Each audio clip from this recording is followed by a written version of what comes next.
ना बेथ' मोनसे हारियाव गोदान गोदान आफाद जोनोम जाखागोन फरायसा आफादबो जोनोम जानो हागौ बा राजखान्थि हान्जाबो जोनोम जानो हागौ बेखौ रावबो बुंनो हाया जे बेखिनियानो जोंनि हारिनि संगठन बा हान्जाफोर सम लानानै सोरबाया सुखुगोन सोरबाया सुखुआ बेबादिहाय गोदान गोदान आफाद जोनोम जागोन आरो जेब्लासिम गावनि हारिनि गांनाय उखैनायखौ जाफुंनाय बादि मोना मोननांगौखौ मोननाय बादि मोना बेयाव आवाज होनो बिनो बुंनो बयहाबो मोन्थाय दङ आरो बेबादिहायनो बे जेबो एक्सेपसनेल नङा माने बर'नि गेजेराव गोदान आरो आफाद जोनोम जानाय आं माने बेखौ सोमोनांथाव जेबो नङा आरो आंनि थाखाय स' जाहोना हयथ' बेनो जे बिथांमोना सन्तुष्ट नङा दासिम जों जि मोनदों आरो मोनबावनांगौ दङ बर'फ्रा बेबादि साननाय दङ आरो बेनिखायनो बेखौनो बिनो ओंखारलांदों गोदान दिल्लीयाव जों खोनानाय मथेब्ला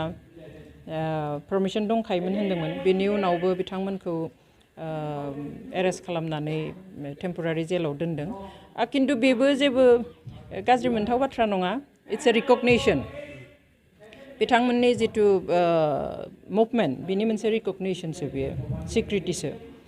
जों गोदो गोबां बेफोरबायदि प्रग्राम खालामबोदों बहाबा फेक एनकाउन्टारनि नामाव बहाबा आर्मि रेप खालामनायनि नामाव जोङो इसिबां माने प्रटेस्ट प्रग्राम खालामो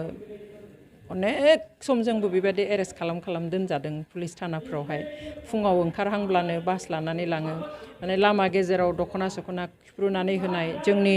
माने ओरैबायदि गाज्रि जि बिसिना होनाय आसाम पुलिसफ्रा ब्लेक पेन्टारफ्रा बेफोरबायदि सम जोंबो मोनबोदों गतिके एनि मुभमेन्ट एनि प्रटेस्ट प्रग्राम जेरावबो बेफोर फैखागोन बे जेबो गिदिर बाथ्रा नङा आरो नोंथाङा देहानि सानाय सुनाय बेरामनि जेंनायाव गोग्लैदों नामा?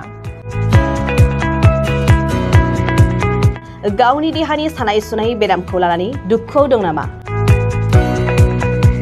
मोनसे गोजोनथाव खौरां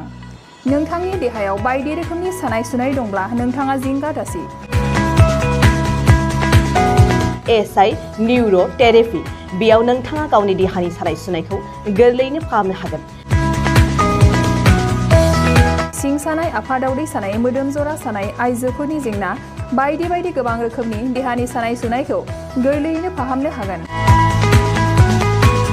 एसआइ निउर' थेरापिया चिरां जिल्लानि बेंटल गलानं बायाव दं आरो बे एसआइ निउर' थेरापियाव नोंथाङा गासै देहानि सानाय सुनायखौ गोरलैयैनो फाहामनो हागोन